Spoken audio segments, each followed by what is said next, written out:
Ya, shalom saudara, seluruh sahabat Sekdi dimanapun berada. Hari ini mari kita bersama-sama belajar tentang karya Roh Kudus terhadap jemaat Tuhan. Nah, khususnya hari ini kita akan melihat profil jemaat Efesus.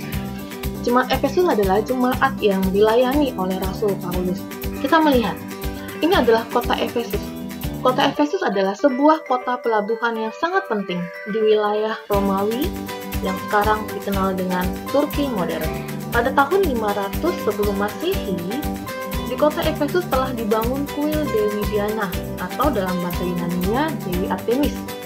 Tapi kemudian tahun 334 sebelum Masehi, kuil tersebut dipugar oleh Alexander Agung menjadi sebuah kuil yang keindahannya dapat digolongkan di antara 7 keajaiban dunia. Tapi kemudian, di zaman Rasul Paulus, penyembahan kepada Dewi Diana dan juga penyembahan terhadap kaisar sangat berpengaruh di tengah-tengah masyarakat. Nah, di kota inilah Efesus, kota ini menjadi pusat produksi dan penjualan patung berhala. Bisa dibayangkan bagaimana Rasul Paulus bergumul dalam menyebarkan mengenai Tuhan Yesus adalah Tuhan dan Juru Selamat bagi kota Efesus yang pola pikir dan konsep hidupnya dikuasai oleh penyembahan berhala. Ini adalah gambar patung Dewi Diana atau Dewi Artemis yang disembah oleh jemaat Efesus. Seperti yang tadi kita bahas bahwa di Efesus ada sebuah kuil yang sangat megah. Kuil ini terdiri dari 127 pilar. Tapi kemudian saudara, ketika Paulus masuk, kemudian menginjili, memberitakan firman Tuhan tentang Yesus Kristus adalah Juru Selamat, maka kita dapat melihat keadaan kota Efesus, khususnya kuil Diana, yang awalnya terdiri dari 127 pilar, sekarang hanya tinggal 1 pilar saja. Saudara, kita bisa melihat bagaimana kuasa Tuhan yang maha agung, kuasa Tuhan yang maha tinggi, dapat mengalahkan penyembahan-penyembahan terhadap dewa-dewa yang salah dan sia-sia. Nah, saudara, ketika Rasul Paulus menginjili dan masuk kepada jemaat Efesus mengenal dan menerima Tuhan Yesus sebagai Tuhan dan Juru Selamatnya. Lalu kemudian, Rasul Paulus memberikan surat Efesus ini kepada jemaat di Efesus, di mana di dalam surat ini sebenarnya Paulus memiliki 3 visi kepada jemaat di Efesus. Yang pertama, Rasul Paulus punya visi terhadap gereja di tengah-tengah jemaat Efesus. Yang kedua, Paulus juga punya visi terhadap orang Kristen atau jemaat Tuhan di dalam kehidupan jemaat Efesus. Lalu yang ketiga, Rasul Paulus juga punya visi tentang kondisi dunia ini. Dan kita percaya bahwa visi Paulus ini juga berlaku bagi kita saat ini. Mari kita membahas yang pertama, visi Paulus yang dia tuangkan dalam surat Efesus kepada gereja. Nah, sebagaimana yang kita tahu bahwa di jemaat Efesus itu telah ada perbedaan-perbedaan atau hubungan-hubungan yang disekat-sekat oleh karena perbedaan-perbedaan. Nah, saudara, Rasul Paulus menyampaikan kepada jemaat di Efesus, seharusnya gereja itu sifatnya universal, gereja itu sifatnya internasional, tidak ada sekat-sekat dan berdasar pada kesatuan Allah Tritunggal. Nah, kesatuan ini adalah kesatuan di dalam Allah yang diwujudkan oleh Kristus, diterima oleh seluruh warga gereja di dalam pengalaman-pengalaman rohani dan berbagai karunia roh. Saudara yang terkasih, Rasul Paulus menginjili dan memiliki visi kepada jemaat Efesus.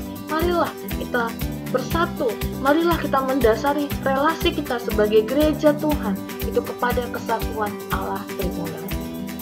Yang kedua, visi Paulus kepada orang Kristen, khususnya jemaat di Efesus. Saudara, sebagaimana yang kita ketahui, lazimnya sebuah kota yang merupakan kota pelabuhan yang strategis biasanya sangat mudah untuk dimasuki dosa-dosa amoral. Hal ini juga terjadi dalam jemaat Efesus. Kehidupan orang Kristen di jemaat Efesus seharusnya jangan lagi hidup seperti orang di luar Kristus. Seharusnya Rasul Paulus menasihatkan sifat, tindakan, dan kebiasaan manusia lama kita harus ditanggalkan lalu diganti dengan manusia baru. Nah, saudara, dalam nama Tuhan Yesus, Rasul Paulus mengatakan kepada jemaat di Efesus, khususnya orang Kristen yang di Efesus, marilah kita meneladani kasih Allah yang nyata dalam Kristus. Maka hasilnya pastilah tercipta hubungan yang benar di dalam relasi antara suami istri, orang tua, majikan, dan bawahan. Saudara yang terkasih, inilah visi yang kedua Rasul Paulus kepada jemaat di Efesus.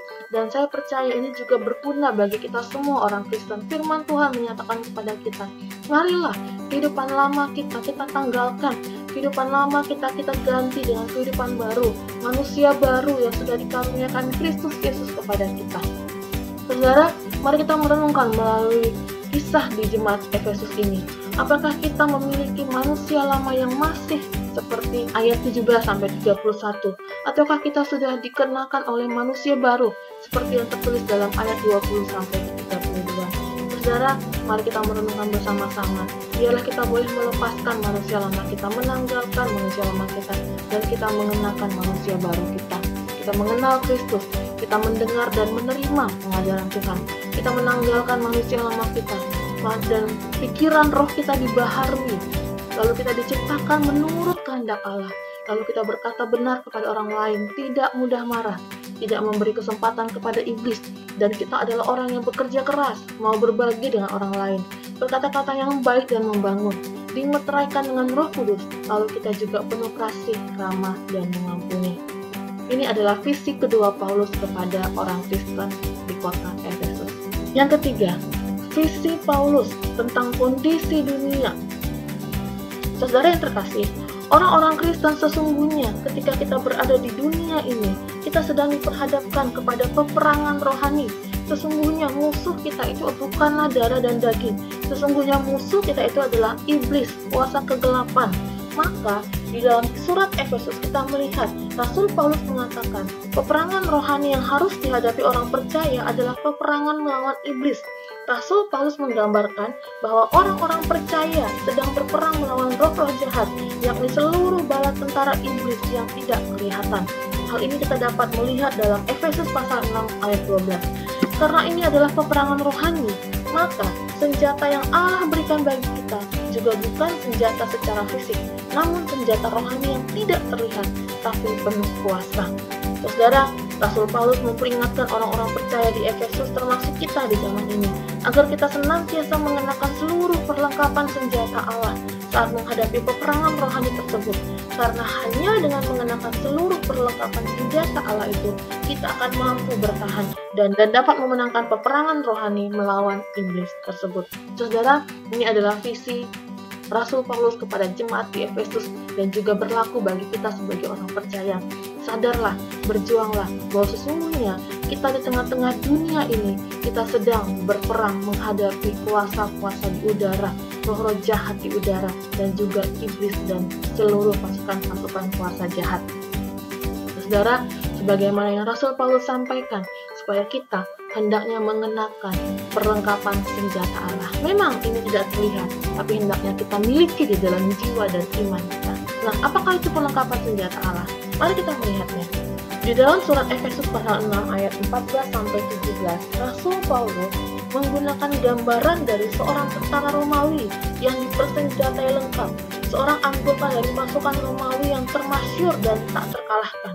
Mereka telah menaklukkan dunia barat, dan prajurit Romawi ini dipakai oleh Paulus untuk melukiskan seorang prajurit Kristen yang dipersenjatai untuk peperangan rohani.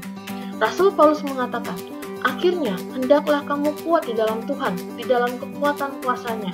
Kenakanlah seluruh perlengkapan senjata Allah supaya kamu dapat bertahan melawan tipu muslihat iblis. Karena perjuangan kita bukanlah melawan darah dan daging, tetapi melawan roh-roh jahat di udara. Sebab itu, ambillah seluruh perlengkapan senjata Allah, supaya kamu dapat mengadakan perlawanan pada hari yang jahat itu dan tetap berdiri. Jadi, Rasul Paulus mengatakan, berdirilah tegap, berikat pinggangkan kebenaran, dan berbaju jirahkan keadilan. Kakimu berkasutkan kerelaan untuk memberitakan Injil, damai sejahtera. Dalam segala keadaan, pergunakanlah perisai iman, sebab dengan perisai itu, kamu akan dapat memadamkan semua panah api dari si jahat. Dan terimalah ketopeng keselamatan dan pedang roh, yaitu firman Allah, dalam segala doa dan permohonan. Saudara, inilah 6+1 perlengkapan senjata Allah yang hendaknya kita miliki dalam kehidupan kita. Mari kita membahas satu persatu apa yang dimaksud dengan isi dari perlengkapan senjata Allah ini. Saudara, yang pertama, berbicara mengenai ikat pinggang kebenaran. Apa itu ikat pinggang kebenaran? Ikat pinggang kebenaran adalah kehidupan yang jujur. Kita sebagai orang percaya dalam berkata-kata, dalam bertindak, hendaklah kita menggunakan ikat pinggang kebenaran. Artinya kita berkata jujur, kita bertindak yang jujur, tidak munafik, tidak menipu orang. Ini adalah ikat pinggang kebenaran. Kita perlu kesiapan hati dalam menghadapi peperangan iman dengan tetap berpegang teguh kepada kebenaran, yaitu hidup kita harus dikuasai oleh kebenaran Injil. Nah, kebenaran di sini adalah kebenaran dalam hati atau pikiran yang berasal dari firman Allah. Jadi, jikalau kita hendak bertahan melawan iblis, pertama-tama kita harus jujur. Menjadilah orang yang tidak berdusta, sebab iblis adalah pendusta dan bapa segala dusta.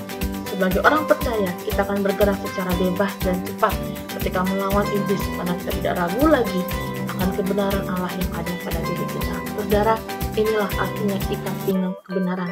Marilah kita mengikat kehidupan kita dengan kehidupan yang jujur, sehingga tidak ada celah bagi iblis untuk masuk dan menjatuhkan kehidupan kita. Yang kedua, baju zirah keadilan. Baju zirah atau penutup dada seorang prajurit melindungi anggota-anggota tubuhnya yang penting, yaitu bagian dada, jantung, dan sebagainya. Keadilan yang dimaksud di sini adalah kehidupan yang benar. Hidup yang benar akan melindungi orang percaya, akan melindungi kita dari bahaya. Saudara, cara untuk menangkis setiap serangan atau tuduhan yang dilontarkan iblis adalah dengan menunjukkan kehidupan kekristenan yang benar. Iblis tidak mungkin dapat meruntuhkan ketika kita hidup kebenar. Hidup benar sesuai dengan firman Tuhan akan melindungi kita dari tuduhan iblis. Saudara, mungkin terlihat mirip dengan ikat pinggang kebenaran, tapi sesuatu hal yang berbeda, tapi sama pentingnya. Ikat pinggang kebenaran bicara mengenai kehidupan kita yang jujur, berkata-kata jujur, bertindak yang jujur dan tulus bagi semua orang. Lalu, baju zirah keadilan berbicara mengenai kehidupan sehari-hari yang benar, sesuai dengan firman Tuhan. Maka itu akan melindungi kita dari tuduhan iblis. Yang ketiga, bicara mengenai kasut kerelaan memberitakan Injil damai sejahtera. Saudara, Tuhan Yesus mengingatkan kita, hendaklah kita memiliki kasut kaki yang siap sedia dan rela setiap saat untuk memberitakan Injil damai sejahtera. Berita Injil yang membawa damai sejahtera kepada dunia. Inilah yang dimaksud dengan menggunakan kasut kerelaan. Kaki kita rela untuk berjalan memberitakan kebenaran akan Kristus. Jikalau hati kita sudah dipenuhi dengan damai sejahtera Allah, maka sulit bagi iblis untuk menggoyahkan kita secara mental, emosi, dan rohani. Artinya, jikalau damai sejahtera Allah sudah ada di hati kita, iblis tidak bisa membuat kita untuk merasa takut, cemas, bimbang, cemburu, iri hati, benci, yang menyebabkan kita berbuat dosa. Jadi kita akan mudah dan dengan damai sejahtera memberitakan kebenaran Kristus kepada orang lain. Yang keempat, di sini berbicara mengenai perisai iman. Perisai ini berbentuk bujur yang biasanya dibawa di tangan kiri dan digunakan untuk melindungi seluruh tubuh prajurit. Ukuran perisai ini biasanya 1 meter kali 62,5 cm. Sama seperti perisai prajurit Romawi yang berguna untuk menangkis anak panah berapi dari pihak musuh, begitu juga iman kita pada firman Allah dan janji-janji Allah seharusnya dapat menangkis api pencobaan dari iblis. Jadi saudara, perisai iman di sini adalah iman kita terhadap janji-janji Allah yang telah diberikan melalui firman-Nya. Iblis sering menuduh kita dengan tuduhan-tuduhan palsu.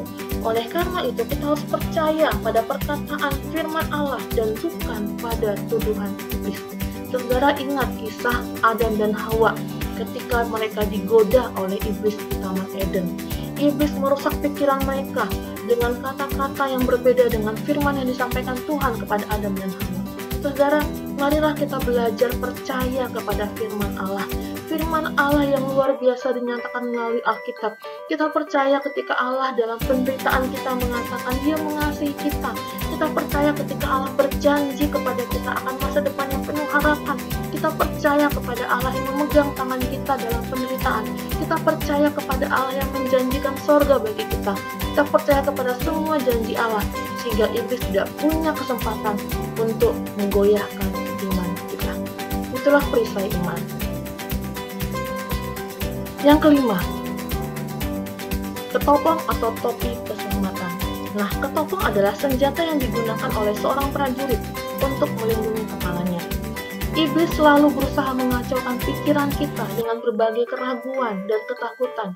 Karena itu kepala kita, pikiran kita harus dilindungi oleh ketopong keselamatan. Pikiran adalah medan pertempuran yang diincar iblis. Maka pada saat kita mengenakan ketopong keselamatan ini, sebenarnya kita sedang mengenakan pikiran Kristus. Ketopong keselamatan adalah keyakinan atau pengharapan akan keselamatan sempurna pada masa yang akan datang saat Kristus datang kedua kali. Jika kita bimbang dan takut, maka iblis dapat dengan mudah mengalahkan kita.